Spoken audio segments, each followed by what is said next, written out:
34절입니다. 로마서 8장 33절, 34절 말씀 한 절씩 교독하겠습니다. 누가 능히 하나님께서 택하신 자들을 고발하리요 의롭다 하신 이는 하나님이시니 누가 정죄하리요 죽으실 뿐 아니라 다시 살아나신 이는 그리스도 예수시니 그는 하나님 우편에 계신 자요 우리를 위하여 간구하시는 자시니라. 아멘. 우리가 구원의 확신을 가지고 현재를 산다라는 것은 하나님께서 지금도 나와 함께 하신다는 확신을 가지고 살아가는 것입니다. 하나님이 우리를 위하시면 누가 대적할 수 있겠느냐 라고 했습니다. 대적한다고 한들 무슨 소용이 있겠느냐 이 말씀이죠. 대적이 없다는 게 아니라 대적을 하지만 무슨 소용이 있겠느냐. 사실 우리가 살아가면서 당하는 문제들이 심각한 경우들이 있습니다. 오해를 받는 경우이죠. 자기가 잘못한 경우는 그 잘못을 인정하고 잘못한 것에 대해서 용서를 구하고 또 회개하고 하면 됩니다. 그런데 전혀 그런 것이 아니라 오해로 인해서 생긴 문제인 경우들도 있습니다. 무성한 소문이 생기고 그것 때문에 마음고생하는 경우도 있죠. 사람의 속을 뒤집어 보일 수도 없고 한번 오해하고 소문이 나면 믿고 있는 사람들의 생각을 바꿔놓기가 쉽지가 않습니다. 그래서 소가리를 하고 정신적 고통을 당하기도 합니다.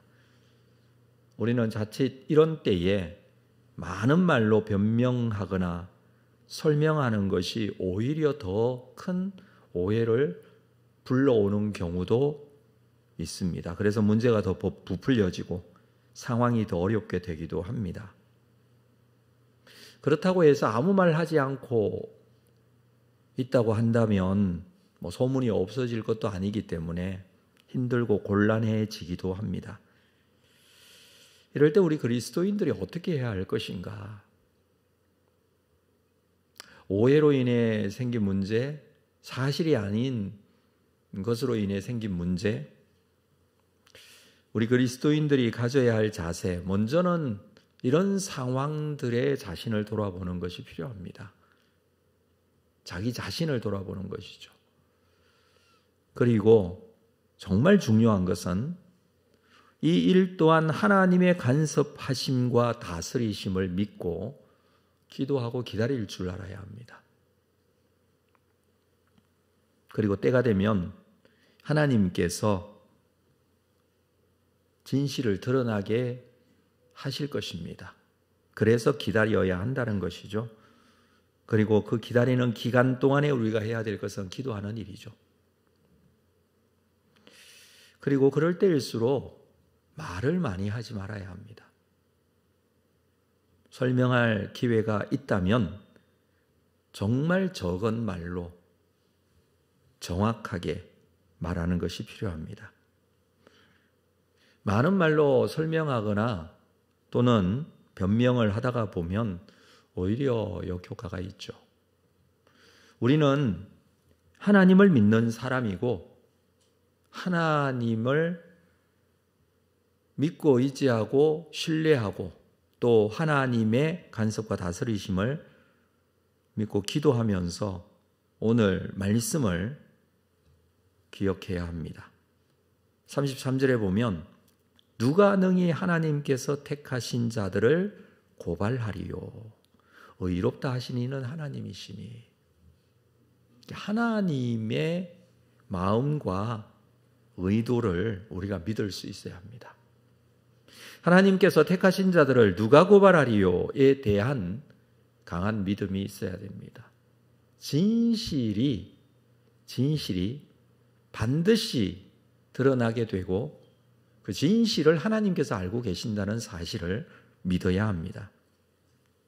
정말 하나님을 믿고 하나님이 정확하게 알고 계신다는 확신이 있다면 오해를 받을 수도 있지만 그것이 중요한 것이 아니라는 것을 알게 됩니다. 사도행전에서 가말리엘 율법 학자가 이런 말을 했었죠.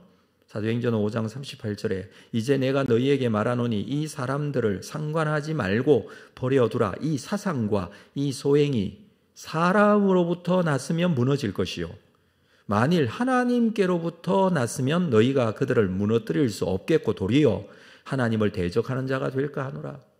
중심이 누구에게 있습니까? 하나님께 있습니다. 정말 지혜롭지 않습니까? 이 사상과 소행이 사람으로부터 났으면 무너질 것이다. 하나님께로부터 났으면 너희가 무너뜨릴 수 없다. 하나님의 살아계심과 하나님의 존전 앞에 있다라는 사실을 기억한다면 우리가 오늘 말씀을 정말 붙들어야 합니다. 하나님께서 택하신 자들을 누가 고발하리요? 의롭다 하신 이는 하나님이십니다. 로마 시대에 이 그리스도인들이 오해를 많이 받았습니다. 성찬식을 할 때에 예수의 피와 살을 먹는다라는 이런 표현들이 있기 때문에 그냥 듣기만 했던 사람들은, 예수 믿는 사람들은 살인자이고 식인종들이다, 뭐 이런 오해들을 받았습니다. 정말 답답한 상황 아니겠습니까? 아니라고 설명을 해도 이미 그것에 대해서 딱 생각이 고정되어 버린 사람들에게 많은 핍박을 받을 수밖에 없었죠. 그러나 결국 기독교가 로마의 국교로 인정을 받습니다. 여러분, 하나님께서 택하신 자들을 누가 고발하리요? 택하신 자, 이 표현은 29절에서 하나님이 미리 정하신 자, 28절에서는 하나님의 뜻대로 부르심을 입은 자라고 했습니다. 같은 말이죠. 30절에서는 하나님이 의롭다 하신 이, 하나님께서 그렇게 하신 사람이라는 의미입니다.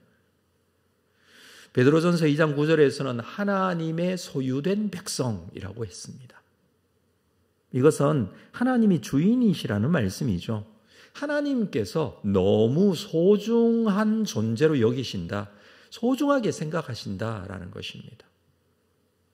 이것을 정확하고 확실하게 믿고 있다면 이런 상황이 올 때에 두려워하지 말아야 합니다. 낙심하거나 절망할 필요도 없습니다. 그래서 바울은 누가 능히야 하나님께서 택하신 자들을 고발하겠느냐? 여러분, 바울도 고발을 너무 많이 당했어요. 선교의 현장에서 불합리한 고발을 당하는 경우들이 너무 많았습니다. 심지어는 고발당하고 매 맞고 돌에 맞고 갇히고 한 적도 있었어요. 그런데 그가 이렇게 말하는 이유가 무엇입니까? 누가 나를 고발하리요? 이렇게 말하는 이유가 무엇입니까? 이 모든 상황에서 살아계신 아버지 하나님이 알고 계시고 하나님께서 오히려 그러한 일들을 통해서 합력하여 선을 이루어 가시는 것을 너무 많이 보았기 때문에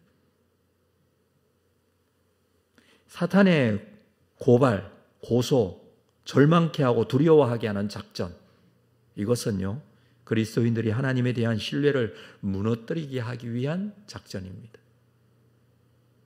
정말 하나님이 그런 분일까? 정말 하나님이 나를 위하실까? 나를 위하신다면 이렇게 하실 수 있는가?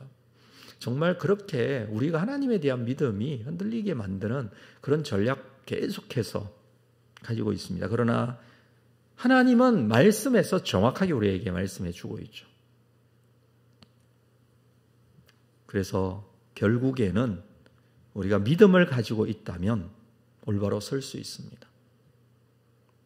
다윗은 이렇게 고백했습니다. 시편 27편 1절에 여호와는 나의 빛이요 나의 구원이시니 내가 누구를 두려워하리요? 여호와는 내 생명의 능력이시니 내가 누구를 무서워하리요?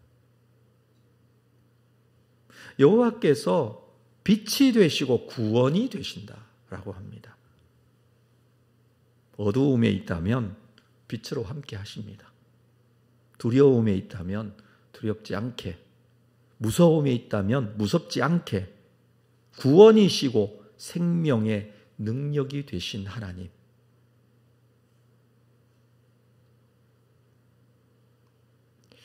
오늘 본문 33절 하반절에 의롭다 하신 이는 하나님이라고 했습니다. 그 누구도 고발할 수 없다. 여러분, 고발할 수 없다는 것은 고발 자체가 없는 것이 아니라 고발하는 것이 효력이 없다. 그 의미죠. 우리가 당하는 고발에는 세 가지가 있습니다. 양심의 고발이 있습니다. 로마서 2장 15절에 이런 이들은 그 양심이 증거가 되어 그 생각들이 서로 혹은 고발하며 혹은 변명하며 그 마음에 새긴 율법의 행위를 나타낸다. 양심의 고발이 있을 수 있습니다. 마음의 생각에 죄책감 속에 자꾸 빠져들게 하는 것들이 있을 수 있습니다. 율법의 고발도 있습니다. 로마서 7장 7절에 보면 율법으로 말미암지 않고는 내가 죄를 알지 못한다.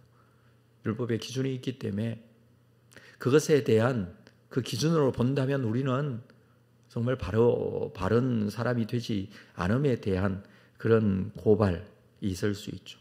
세 번째는 사탄의 고발이 있을 수 있습니다. 계시록 12장 10절에 보면 우리 형제들을 참소하던 자, 곧 우리 하나님 앞에서 밤낮 참소하던 자가 쫓겨났다.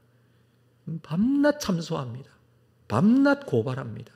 악한 사탄의 전략이라고 그랬죠. 그런데 이 마지막 때에 계시록에서 그는 쫓겨납니다. 양심의 고발, 율법의 고발, 사탄의 고발, 아무런 효력이 없는 고발이다. 재판장 되신 하나님께서 이미 우리 그리스도인들을 그리스도 안에서 의롭다 선언하셨기 때문에 재판장은 하나님이시잖아요. 로마서 3장 24절 그리스도 예수 안에 있는 속량으로 말미암아 하나님의 은혜로 값없이 의롭다 하심을 얻은 자 되었느니라. 하나님께서 의롭다 하셨다라고 합니다. 우리는 이 사실을 믿고 받아들이면 마음속에 어떤 마음이 생깁니까? 감사의 마음이 생기죠. 그래서 우리의 신앙생활은 이 사실을 믿고 확인하고 받아들이고 감사하며 그게 우리의 신앙이 되어야 합니다. 자, 오늘 본문 이어지는 34절 볼까요? 누가 정죄하리요? 죽으실 뿐 아니라 다시 살아나신 이는 그리스도 예수시니 그는 하나님 우편에 계신 자요 우리를 위하여 간구하시는 자다. 믿는 자들을 고발하지 못할 뿐만 아니라 정죄하지도 못합니다. 왜 그렇습니까? 예수님께서 대신 정죄함을 받으셨습니다. 여러분, 예수님께서 나를 위해 대신 정죄받으시고 대신 십자가에 죽으시고 나의 죄를 대속하셨음을 믿으십니까? 대신 정죄하심을 받았다는 사실을 믿으십니까? 그래서 그리스도인들에게 정죄하는 것은 아무런 효력이 없다라는 것입니다. 대속의 은혜가 적용되기 때문에 우리에게는 감사가 있습니다. 예수님께서는 우리를 위하여 죽으셨을 뿐만 아니라 부활하셨어요. 우리의 부활의 첫 열매가 되셨습니다. 그리고 우리를 위해 간구하십니다. 오늘 본문에서 아주 중요한 말씀을 해주고 있죠. 하나님 우편에 계신 자요 우리를 위하여 간구하시는 이시니라. 성령이 말할 수 없는 탄식으로 우리의 기도 가운데 함께 기도하고 계시다고 그랬습니다. 예수 그리스도께서 십자가에 죽으시도록 우리를 사랑하시고 부활 승천하셔서 하나님의 보좌 우편에 앉으셔서 지금도 우리를 위하여 친히 간구해 주십니다. 느껴지십니까? 그 예수 그리스도의 사랑과 우리를 위한 중보하심이 느껴지십니까? 무엇을 기도하실까요? 무엇을 간구하실까요? 성령께서 말할 수 없는 탄식으로 우리의 기도가 올바르게 세워질 수 있도록 기도케 하시는데 예수님이 하나님의 보좌 우편에서 우리를 위해서 간구하시는 것. 예수님께서 십자가에 죽으시고 대속하셨는데 그 대속이 헛되지 않도록 구원이 온전하게 이루어지도록 기도하시지 않으시겠습니까? 대신 죽고 부활하게 된 것이 이 사람 살리기 위해서인데 이것이 취소되지 않도록 기도하시지 않으시겠습니까? 성령께서 기도할 때 예수께서도 기도하십니다. 성도가 기도하면 이 놀라운 일들이 있습니다. 놀라운 역사, 정말 놀라운 은혜입니다. 그래서 우리는요, 다른 이가 나를 고발하는 것과 싸울 필요가 없습니다. 다른 이가 우리를 정죄하는 것과 싸울 필요가 없습니다. 오늘 말씀 다시 한번 우리 읽어볼까요? 33절, 34절 천천히 같이 읽겠습니다. 시작. 누가 능히 하나님께서 택하신 자들을 고발하리요. 의롭다 하시니는 하나님이시니 누가 정죄하리요. 죽으실 뿐 아니라 다시 살아나신 이는 그리스도 예수시니 그는 하나님 우편에 계신 자요 우리를 위하여 간구하시는 자시니라. 아멘. 나를 위해 기도해 주시는 예수님, 기도하시는 성령님, 그 기도의 의지에서 오늘도 하나님께 기도의 자리에 더 가까이 나가시는 여러분 되시기를 바랍니다. 가실 때에 확신과 믿음을 가지고 가십시오. 불안한 마음을 가지고 가시는 것이 아니라, 두려운 마음을 가지고 가시는 것이 아니라, 하나님이 함께하고 계시고 성령이 말할 수 없는 탄식으로 함께 기도하시고 예수님께서도 우리를 위하여 우리의 구원이 완성되도록 기도하시고, 억울한 상황, 누명을 덮어서거나 오해를 받는 상황, 성도가 이런 상황들을 가질 수 있다고 그랬죠. 모든 상황 알고 계시는 하나님의 존재 앞에 우리가 있으므로 오늘도 주시는 하늘의 평강을 가지고 하나님께서 주시는 영적인 안정감을 가지고 주님께 기도하시고 주의 뜻을 이루는 여러분들 되시기를 주의 이름으로 축복합니다. 기도하겠습니다. 하나님 아버지, 우리에게 기도의 자리에 작정하게 하시고 나오게 하시고 오늘도 이 자리 이어가게 하심을 감사합니다. 주신 기도의 제목을 가지고 나아갈 때 하나님께서 주시는 영적인 평안, 확신 가지고 나아가기를 원합니다. 누가 우리를 고발하겠습니까? 누가 우리를 정죄하겠습니까? 하나님이 우리 편이 되어주시고 하나님이 의롭다 해주시고 주 예수 그리스도께서 우리를 위하여 십자가에 죽으실 뿐만 아니라 우리를 위하여 간구하고 계시며 주의 뜻을 이루어지도록 하시는 하나님이심을 믿습니다. 오늘도 이 확신과 믿음을 가지고 우리에게 주신 기도의 제목 주님 앞에 내려놓습니다. 주의 뜻대로 구하기를 원합니다. 이 기도의 시간에 오셔서 주 성령으로 주 예수 그리스도의 은혜로 하나님의 능력으로 함께하여 주시고 주의 뜻이 이루어지는 귀한 은혜의 시간이 되게 하여 주옵소서. 예수님의 이름으로 기도합니다. 아멘.